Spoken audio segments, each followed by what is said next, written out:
So with all this being said, right, we're kind of spending a little bit of future cap space. Spencer asked the basic question. So it's safe to say the Lions rebuild's over, right? And it happened more quickly, I think, than any of us imagined, especially when they were 1-6. If you'd have said to us, hey, at 1-6, we're going to be sitting in the offseason saying the rebuild's over, we would have laughed at you. But here we are. Life moves pretty fast, to quote Ferris Bueller. And D-Mac, yes, it's over. Because you see the moves that are being made, you see the dudes that are being signed, it's over. You know how you know it's over too, and especially here, is because people are calling. The phone just doesn't reach out. It comes back. It returns. People dial the 313 number. You know, they dial in. You're getting players. You're getting players with stats. You're getting guys talking about in the press conference. You know, I read something today about Cam Sutton's agent when he had him on the phone for minimal time and told him that what he was going to make guaranteed, and the kid started crying because he was so happy. Let's take it and go to Detroit, because people see the same thing. The players believe the rebuild's over. They act like the rebuild's over. It is, and that's all you hear out of Allen Park. So I think that, you know, now we're cooking. And here's the thing, Neil, all we're experiencing is everything we've heard about for 30 years of how it can happen in the NFL. The quick turnover. So hopefully we're in our Cincinnati spinning it around and then be there. Be in the NFC, you know, title game. Win a playoff game. But know that you're going into the season and knowing that you're thinking about the playoffs. Wow, wouldn't that be unbelievable? But that's the reality to me. To me, the rebuild is over. We're moving on. When you're dipping into your future to make your team better and stuff like this, it's go time. When you're moving everything around, and here it is, you know what, the rebuild's over, and this comes from because internally, agents, players, team, everybody's on the same page, right? You don't hear a fight. What are we fighting about now? Whether, you know, it's between Carolina or the Lions to get DJ Chark back, but it's not the number one priority, right? Maybe it is now, but they've moved things around that they took care of the cornerbacks that we've been complaining about for years. Now they still got decisions to make. Like you said, when you looked out, you ain't out of the woods. You ain't done yet. You got some tough decisions to make on some other, whether it's Vitae, are you going to restructure, you're going to cut, whether it's Akuda, what are you going to do? But that's what good teams do, isn't it? Put yourselves in these positions and make tough decisions. Right, and that's how it works. When you get into all this is how it works. Michael Lucci says, I was told that Neil hates Taylor Decker. That's not true. Stop with this, you guys. No, it was Sam. Sam, what'd you say about the legend Taylor Decker? I said nothing. Oh, legend kill him before Neil takes the bullet. I said nothing of that kind. What do you have to say about Taylor Decker? You chicken shit. Taylor Decker is a very, very fine scared. left tackle. Very, very fine local football player. Yeah. Hey, but you know what? I will defend Neil on this, though, because he definitely never said to cut Taylor Decker. But when it comes to the future, when it comes to players where it can benefit your salary cap by cutting them, it's a conversation. That's it. That's all you said, Neil. That's all I said. Yep. Because guess what? Depending on how things shake out, we could be sitting in this room at this time next year saying, you know, let's take a look at it. And that's all I'm saying. It's the circle of life in the National Football League. And I'll go back to it. Orlando Brown Jr. was released.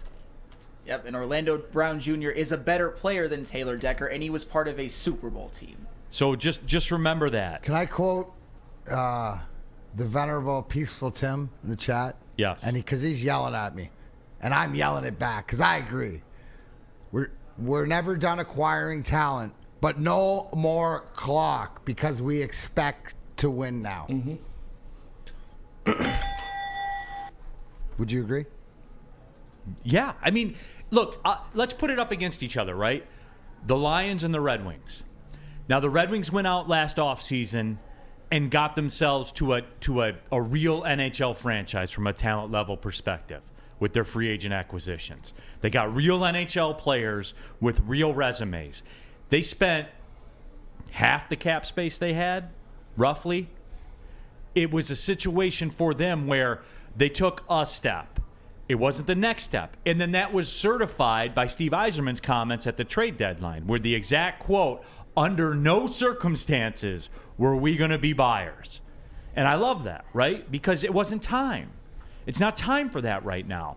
The Lions clock, while we had a loose interpretation of it that it was going to take 2 years, a switch flip towards the end of last year, like the actual season, it's where the everything's NFL, sped up. But that's the NFL juice. You can get that NFL juice where if you drill a draft. If you right. drill a draft, you can change things quickly. And you can get that juice. It's like getting that turbo boost, right? The way that hockey has to be built, it's like he's got to foundationally build it. And it takes a few more years. If you do the draft, and Neil, it takes a few drafts, right? It takes a couple drafts. But when you hit at the rate Brad Holmes hit with players, that's how you change it around. Yeah. But it is. One draft can change everything, especially in the National Football League. And when you have a hit rate the way Brad Holmes did in that last draft, that's what sped it up. And no one could forecast that, right? To get a draft that hits on that level, that's what changed everything. And there are a couple of angles that changed everything. I would say the offensive line of the team, which is the linchpin of the Lions' quote-unquote success that they're having, where when Penei Sewell came here, it changed everything because they went from a football team that hadn't had a 100-yard rusher in like 8 years that gets 100 yards rushing every single game now. That's tangible. You can point to it. I can say that's the reason why they have become good again, parlayed with the one draft that Brad Holmes really knocked out of the park last year. That changes things. So and I think that their clock, especially their free agency clock, got wound up to this offseason. They had the assets to spend next year.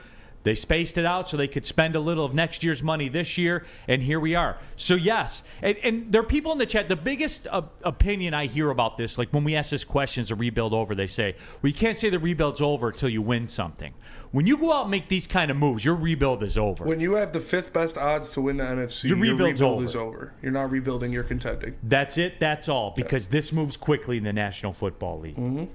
And for me, yes, this is over. WoodwardSports.com chat poll: is the Lions rebuild over? 59% of you say yes, 41% of you say no. And I thought that yes would be a lot higher. Me too. I thought you would get at least 70-30 at the minimum. So that kind of surprises me. I thought I was the scared one. I thought you guys were the stoked one, and I was the scared one. Oh, there definitely is some mixed messaging going on because people are giving you a lot of crap for being scared.